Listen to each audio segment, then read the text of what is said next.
ஓம் ஸ்ரீ ராகவேந்திர சுவாமிகள் திருவடியிலே சரணம். நவபிருந்தாவனத்தின் அந்த 9 மகான்களின் திருவடியிலே சரணம். வணக்கம். ஆர்கே டிலிபாபு பேசுகின்றேன். உலகத் தமிழர் அனைவருக்கும் நீங்கள் அளித்து வருகின்ற மகத்தான ஆதரவுக்கும் அன்புக்கும் மிக்க நன்றி. நாம் இன்று பார்க்க இருப்பது மார்ச் மாத பலன்களை பற்றி பார்க்க இருக்கின்றோம்.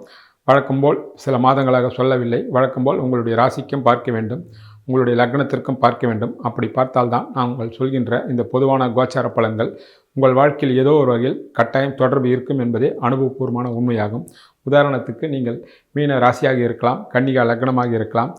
கன்னி ராசிக்கும் பார்க்க வேண்டும், மீன ராசிக்கும் பார்க்க வேண்டும். அப்படி இருந்தால்தான் சொல்கின்ற பலன் ஏதோ ஒரு வகையில் அவரவர் வயதிற்கேற்றார்கள் சொந்த ஜாதகத்தினுடைய அடிப்படையில் பலத்தின் ஏற்றார்கள் தசாபுத்திகள் எப்படி இருந்தாலும் நாங்கள் சொல்கின்ற பலனும் உங்களுடைய வாழ்க்கையில் ஏதோ ஒரு வகையில் தொடர்பு கட்டாயம் படுத்தும் என்பதே அனுபவபூர்வமான உண்மையாகும். இப்பொழுது மேஷம் முதல் மீனம் வரை 12 ராசிக்கு உண்டான பலன்கள் மிக தெளிவாகவும் விரிவாகவும் பார்க்கலாம். கடகத்திற்கு மார்ச் மாத பலன்களை பார்ப்போம். உங்களுடைய ராசிநாதன் ஆரம்பத்திலே ஆட்சியாக இருக்கின்றார். அவருக்கு 12இல் இருக்கக்கூடிய குருவும் 8இலே இருக்கக்கூடிய செவ்வாயை பார்ப்பதினால் ராசிக்கு அவர்கள் 8இலே இருந்தாலும் உங்களுடைய ராசிக்கு தர்ம கர்மாதி யோகம் ஏற்படுகிறது. உங்கள் ராசிநாதன் 2.25 நாளைக்கு அவர் சஞ்சரித்து கொண்டே இருக்கிறார் என்ற காரணத்தினால் ராசியை மட்டும் வைத்து பார்க்காமல் மற்ற கிரகங்களையும் வைத்துத்தான் பலன் சொல்ல முடியும்.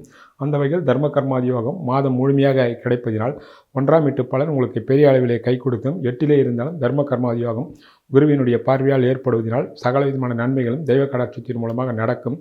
சூரியனுக்கும் சேர்ந்து கிடைப்பதினால் 15 நாள் உங்களுடைய மதிப்பு, மரியாதை, அந்தஸ்து, கௌரவம், பேர் புகழுக்கு எந்த விதமான சங்கடங்களும் வராது என்பதால் நிச்சயமாக நீங்கள் தைரியமாக உங்களுடைய செயல்பாட்டினில் வீரியத்தையும் தைரியத்தையும் காட்டலாம். உங்களுடைய ராசிக்கு 2 கூடியவர் சூரிய பகவான். அவர் 8இலே இருந்து தான் வீட்டை பார்க்கிறார். அவர் செவ்வாயினுடைய சேர்க்கையோடும் குரு பகவானுடைய பார்வையோடும் கிடைப்பதினால் அவருக்கு அதிகமான பலம் உண்டாகிறது. ராகுக்கு அது சம்பந்தம் இருந்தாலும் பெரிய அளவில் உங்களை பாதிக்காது. இருந்தாலும் 2இலே கேது இருப்பதினால் யாருக்கும் வாக்குறுதியை தரக்கூடாது. பண விஷயத்தில் நீங்கள் சிக்கனமாக இருக்க வேண்டும். உங்கள் குடும்ப விஷயங்கள் மற்றவரிடத்தில் பகிர்ந்து கொள்ளக்கூடாது. குடும்பத்தில் பொருளாதார உயர்வு, தனம், சந்தோஷம் எல்லாம் இருக்கும். சுப நிகழ்ச்சிகளும் குடும்பத்தில் நடக்கும். 2ஆம் வீட்டு அதிபதிக்கு ஆரம்பத்திலே குரு பார்வை, பிறகு அவர் குருவினுடைய வீட்டிலே சஞ்சாரம் செய்வதனால் மாதம் முழுமையாக சந்தோஷமும் தனப்பிராப்தியும் கட்டாயம் வரும். ஆனால் சொல் விஷயத்திலும் பண விஷயத்திலும் கோபதாபங்களை அடக்கிக் கொள்வதிலும் மற்ற விஷயத்தில் தலையிடுவதும் நீங்கள் நிச்சயமாக கடைபிடிக்க வேண்டும். இல்லை என்றால் சிக்கல்களும் உங்கள் பேருக்கு அசிங்கங்கள், அவமானங்கள் வருவதற்கு வாய்ப்புகள் உள்ளது. அதே நேரத்தில் யாருக்கும் வாக்குறுதி கொடுக்கக்கூடாது. கொடுத்தால் வாக்கை உங்களால் காப்பாற்ற முடியாமல் அவப்பெயர் வரும் என்பதை நீங்கள் நினைவில் கொள்ள வேண்டும். கெட்ட பெயர் வரும் என்பதை ஞாபகத்தில் வைத்துக் கொள்ளுங்கள். மாத பிற்பகுதியில் அவர் அங்கே செல்வார். சுக்கிரனுடன் சேர்க்கை நல்லது. அதே வேளையில் சனியினுடன் சேர்ந்து இருப்பதினால் சொந்த ஜாதகத்தில் சாதகமற்ற தசாபுத்தி நடந்தால் தந்தைக்கோ பிள்ளைக்கோ அல்லது மற்ற விஷயங்களிலோ சங்கடங்களோ சொத்து பிரச்சனைகளோ வரலாம் என்பதை கவனத்தில் கொள்ள வேண்டும். உங்களுடைய ராசிக்கு 3 கூடியவர் புதனாகின்றார். 3ஆம் வீட்டை சனி பகவான் பார்வை செய்கின்றார். அதே நேரத்தில் மாத பிற்பகுதியில் சூரியனும் 2ஆம் தேதியும் சுக்கிரனும் பார்வை செய்வதனாலும் 3ஆம் வீட்டு அதிபதி 8இலே இருந்து குரு பார்வை இருப்பதினால் 3ஆம் வீட்டின் மூலமாக உங்களுக்கு சுபவிரயங்கள் காத்திருக்கிறது. இளைய சகோதரருடைய வாழ்வில் வளங்களும் வசந்தங்களும் வீசும். சுபவிரயங்கள் கட்டாயம் காத்திருக்கிறது. அதே நேரத்தில் இந்த மாதம் உங்களுக்கு ஏதோ ஒரு வகையில் பயணங்கள் ஏற்படும். அந்த பயணங்கள் லாப பயணங்களாகவும் வெற்றி பயணங்களாகவும் கட்டாயம் அமையும். விஐபிகளுடைய தொடர்பு கிடைக்கும். ஆணாக இருந்தால் பெண்ணால் ஆதாயமும், பெண்ணாக இருந்தால் ஆணால் ஆதாயமும் வரக்கூடிய வாய்ப்புகளும் உண்டது. சரியான முறையில் நீங்கள் அதை பயன்படுத்தி கொள்ளலாம். உங்களுடைய ராசிக்கு 4 கூடியவர் சுக்கிர பகவான். ஆரம்பத்தில் 8இலும் பிறகும் அவர் 9இலே உச்சம் அடைகின்றார். தான் வீட்டிலிருந்து 9இலே இருப்பதினாலும் 4ஆம் வீட்டை குரு பகவான் பார்வை செய்வதனாலும் 4ஆம் வீட்டின் மூலமாக மாதம் முழுமைக்கும் மிகப்பெரிய ஆதாயங்கள், லாபங்களும் உண்டு. குறிப்பாக வீடு, வண்டி, வாசல், வாகனங்கள் விற்பது, வாங்குவது லாபம், குடியிருப்பு மாற்றங்கள் ஏற்படும். 25ஆம் தேதிக்கு பிறகு 9இல் இருக்கக்கூடிய சுக்கிர பகவான் 10இலே வந்து தான் வீட்டை பார்ப்பார். குருவும் பார்ப்பார். மாத பிற்பகுதியில் குடியிருப்பு மாற்றங்களும், புதிய அலுவலகங்கள் மாற்றங்களும், புதிய சொத்து சுகங்களையும் வாகனங்களை வாங்கக்கூடிய வாய்ப்புகள் உண்டாகும். இருந்தாலும் படிக்கின்ற மாணவ மாணவிகள் கல்வியில் கவனத்தோடு படிக்க வேண்டும். இல்லையென்றால் படிப்பில் தங்கு தடை ஏற்படும், கவனச்சிதறலும் ஏற்படும் என்பது மிக நினைவில் கொள்ள வேண்டிய விஷயம். தாயின் மூலமாக பலருக்கு, குறிப்பாக பெண்களுக்கு லாபங்களும் ஆதாயங்களும் தாய் வீட்டு சொத்து சுகங்களும் வருவதற்கு கூடுதலாக வாய்ப்புகள் உள்ளது என்பதும் தெளிவு. உடல் ஆரோக்கியத்திற்கு பெரிய குறைபாடு இருக்காது. பெரிய குறைபாடு வராது. உடல் ஆரோக்கியமாக இருக்கும் என்பதை நாம் எதிர்பார்க்கலாம். உங்களுடைய ராசிக்கு 5 கூடியவர் செவ்வாய். அவர் 8இலே குரு பார்வையோடு இருப்பதினால் உடன் ராகுக்கு அது சம்பந்தப்பட்டாலும் குரு பார்வை இருப்பதினால் தர்ம கர்மாதி யோகம் முழுமையாக வேலை செய்கிறது. தான் வீட்டிலிருந்து 4இலே இருப்பதினால் உங்களுடைய பிள்ளைகள் போராடி வெற்றி பெறுவார்கள். அதாவது முயற்சி செய்து மிகப்பெரிய வெற்றி அடையக்கூடிய வாய்ப்புகள் நிச்சயமாக உங்களுக்கு பிள்ளைகளுக்கு உண்டாகும். படிக்கின்ற மாணவ மாணவிகளும் சரி, திருமண வயதில் இருப்பவர்களுக்கும் சரி, திருமண முயற்சிகள் கட்டாயம் வெற்றி அடையும். பலருக்கு குழந்தை பாக்கியங்கள் கட்டாயம் உருவாவதற்கு வாய்ப்புகள் உள்ளது. அவர் 8லே மறைந்தாலும் குரு பார்வை இருப்பதனால் திருமணமாகி நீண்ட நாட்களாக குழந்தை இல்லாதவர்களுக்கும் குழந்தை பாக்கியங்கள் வருவதற்கு வாய்ப்புகள் உள்ளது. உங்களுடைய மனதில் உள்ள கவலைகளும் கஷ்டங்களும் படிப்படியாக நீங்கி சந்தோஷம் வரக்கூடிய வாய்ப்புகள் மாத பிற்பகுதியில் வரும் என்பதை நீங்கள் நிச்சயமாக எதிர்பார்க்கலாம். அதற்கு அடிப்படை காரணம் செவ்வாய்க்கு குரு பார்வை கிடைப்பதே முதல் காரணமாகும். உடைய ராசிக்கு 6 குரு பகவானாகின்றார். அவர் 12லே இருந்து 6ஆம் வீட்டை பார்ப்பதனால் போட்டி, பொறாமை, வம்பு, வழக்கு, எதிர்ப்பு எல்லாம் உங்களை சுற்றி வரும். எதற்கும் நீங்கள் முக்கியத்துவம் தராமல் கூடுமான அளவுக்கு இந்த காலகட்டத்தில் நீங்கள் கடன் வாங்காமலும் மற்றவர்கள் விஷயத்தில் தலையிடாமல் அமைதியாக இருந்தாலே 6ஆம் வீட்டு பலன்கள் உங்களை விட்டு விலகும். இருந்தாலும் தேவையில்லாமல் பயணங்களும் வம்பு வழக்கிலும் வரும். நீங்கள் எதிலும் நிதானித்து அதிலிருந்து நீங்கள் எதிலும் நீங்கள் ஒதுங்கி விடுவதுதான் நன்மையை தரும். உங்களுடைய ராசிக்கு 7 சனி பகவான். அவர் 9ல் இருக்கின்றார். களத்திரகாரன் சுக்கிரனும் சாதகமாக சனியுடன் சேர்ந்திருப்பதனால் 7ஆம் வீடு வலிமையடைகின்றது. கணவன் மனைக்குள் ஒற்றுமை, அன்பு, அரவணைப்பு இருக்கும். திருமணமாகாதவர்கள் இருப்பவர்களுக்கு 7ஆம் வீட்டு அதிபதியும் சுக்கிரனும் சாதகமாக இருப்பதனால் ஒரு சிறிய முயற்சி செய்தாலே அற்புதமான முறையில் திருமண வெற்றி கட்டாயம் மாத பிற்பகுதியில் அடைந்துவிடும். தைரியமாக நீங்கள் திருமண முயற்சியில் ஈடுபடலாம். உடைய ராசிக்கு 8 சனி பகவான். அவர் 9ல் இருக்கிறார். 8லே செவ்வாய், புதன், சூரியன், ராகு அனைவரும் இருக்கிறார்கள். அவர்களுக்கு குரு பார்வையும் கிடைக்கிறது. 8ஆம் வீடு வம்பு, வழக்கு, சங்கடங்கள் எல்லாம் உண்டு. ஆனால் 8ஆம் வீட்டிலே தர்ம கர்மாதி யோகம் இருப்பதினால் எந்த விதமான சங்கடங்களும் வராது. இருந்தாலும் நீங்கள் இரவு பயணங்களை 8லே கிரகங்கள் இருப்பதனால் இரவு வாகன பயணங்களை நிச்சயமாக தவிர்ப்பது நல்லது. உணவு பழக்கவழக்கங்களின் கட்டுப்பாட்டு தேவை. குறிப்பாக இரவு பயணங்களை நீங்கள் தவிர்ப்பது நல்லது. அது மட்டும் இல்லாமல் தந்தையாலும் தந்தையவர்களாலும் ஒரு சில சங்கடங்கள் வரலாம் அல்லது பிரச்சனைகள், விரோதங்கள் வரலாம். அவரிடத்தில் நீங்கள் விட்டு கொடுத்து போவது எல்லா வகையான நன்மைகளை கட்டாயம் தரும். இவருடைய ராசிக்கு 9 குரு பகவான். அவர் 12லே இருக்கின்றார்.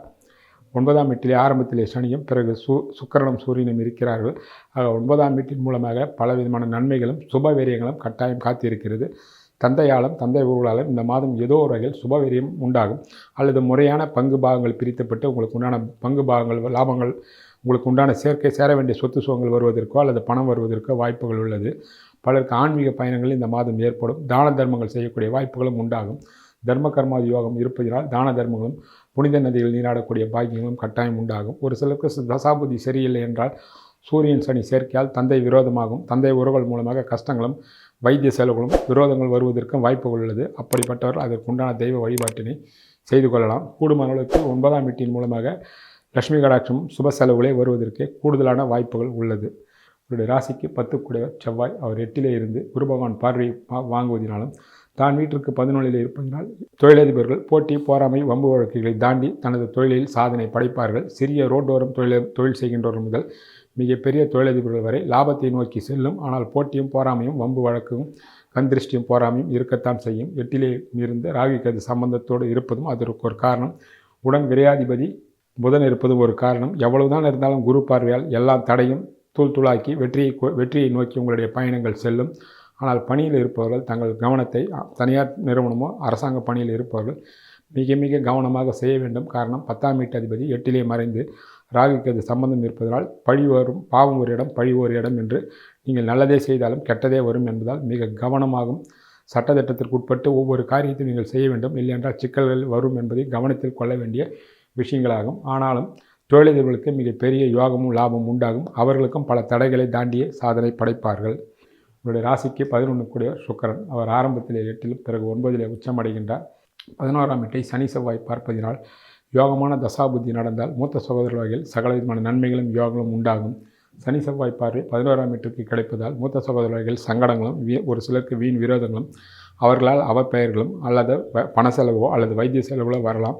இருவேறு பலன்களாக இது எடுத்துக்கொள்ள வேண்டும். 11ஆம் வீட்டு அதிபதி உச்சமடைந்து இருப்பதால் உங்களுடைய காரியங்களும் உங்களுடைய எண்ணங்களும் கனவுகளும் திட்டங்களும் நிறைவேறும். 11ஆம் வீட்டை சனி செவ்வாய் பார்ப்பதினால் மூத்த சகோதரர்களில் சங்கடங்களும் பண இழப்புகளும் வருவதற்கும் வாய்ப்புகள் உள்ளது. அது உங்கள் சொந்த ஜாதகத்தையும் நடக்கின்ற தசாபுத்தியை பொறுத்த பலன்களாக ஆகும். ஆக எது எப்படியோ 11ஆம் வீட்டு அதிபதி உச்சம், குரு வீட்டில் உச்சம் என்பதனால் உங்களுக்கு பொருளாதார மேன்மையும் ஒரு சில அதிர்ஷ்டங்கள் ஏதோ ஒரு வகையில் தழுவிக்கொள்வதற்கு கூடுதலாக வாய்ப்புகள் உள்ளன. ராசிக்கு 12 புதனாகின்றார். அவர் 8லே இருந்து 12லே குரு பகவான் பார்வையும் செய்கின்றார். ஆக உங்களுக்கு வரக்கூடிய செலவுகள் அத்தனையும் இந்த மாதம் சுபவீரிய செலவுகளாகும். பிள்ளைகள் இளைய சகோதர வகையில் செலவுகளாக இருக்குமே தவிர வீண்வீரிய செலவுகள் இருக்காது. பயணங்களும் ஏற்படும். அந்த பயணங்கள் புனித பயணங்களாகவும் ஆன்மீக பயணங்களாகவும் ஒரு சிலருக்கு இன்ப சுற்றுலாவும் வருவதற்கு வாய்ப்புகள் உள்ளது. காரணம், சுக்கிரன் உச்சமடைந்து குரு வீட்டில் இருப்பதனால் பலருக்கு இன்ப சுற்றுலா வருவதற்கும் வாய்ப்புகள் உள்ளது. ஆக கடகராசிக்கு, கடக லக்னக்காரர்களுக்கும், ஆண் பெண் இருவருக்கும் இந்த மாதம் ஒரு சில சங்கடங்கள் இருந்தாலும் சங்கடங்களையும் சாதனையாக்கி பொருளாதாரத்தில் வளர்ச்சியும் தொழிலில் மேன்மை அடையக்கூடிய வாய்ப்புகள் பிரகாசமாகவே அமையும். கடகராசிக்காரர்களுக்கு அருகாமையில் உள்ள சிவன் கோயிலுக்கு சென்று திங்கட்கிழமை தோறும் சிவபெருமானுக்கு பால் கொடுத்து நெய் தீபம் இட்டு வரலாம். முடியாதவர்கள் திருவுருவப் படத்தை வீட்டிலே நெய் தீபம் ஏற்றி கட்டாயம் வணங்கலாம். கடந்த 2025ஆம் ஆண்டு மார்ச் மாதம் சனிப்பெயர்ச்சி திருக்கணித பிரகாரம் பயிற்சி ஆகியது. ஆனால் வாக்கிய பிரகாரம் வரக்கூடிய மார்ச் 6ஆம் தேதி அன்று பயிற்சி ஆகிறது. நாம் திருக்கணித்து தான் நாம் பயன்படுத்துகிறோம். இருந்தாலும் திருநள்ளாறு என்கின்ற ஸ்தலத்திலும் மற்ற திருக்கோயில்களிலும் சனிப்பெயர்ச்சி மார்ச் மாதம் 6ஆம் தேதி நடக்க இருப்பதால் இந்த சனிப்பெயர்ச்சியினுடைய பலன்களை பார்த்தால் நிச்சயமாக உங்களுக்கு முழுமையான பலன்கள் கிட்டும். பலன்கள் எதுவும் மாறாது. மிக விரிவாகவும் விளக்கமாகவும் சனிப்பெயர்ச்சி பலன்களை சொல்லியுள்ளோம். மேஷ ராசி முதல் மீன ராசி வரை. இது லக்னங்களுக்கும் பொருந்தும். மேஷ ராசியாக இருந்தாலும் சரி, மேஷ லக்னமாக இருந்தாலும் நாம் சொல்லியிருக்கின்ற சனிப்பெயர்ச்சி பலன்கள் ஒன்றுதான். ஆக மீண்டும் மிக விரைவில் விட இருக்கின்றோம். அந்த சனிப்பெயர்ச்சியை மீண்டும் நீங்கள் பார்த்து பலன் பெறுங்கள். நன்றி, வணக்கம்.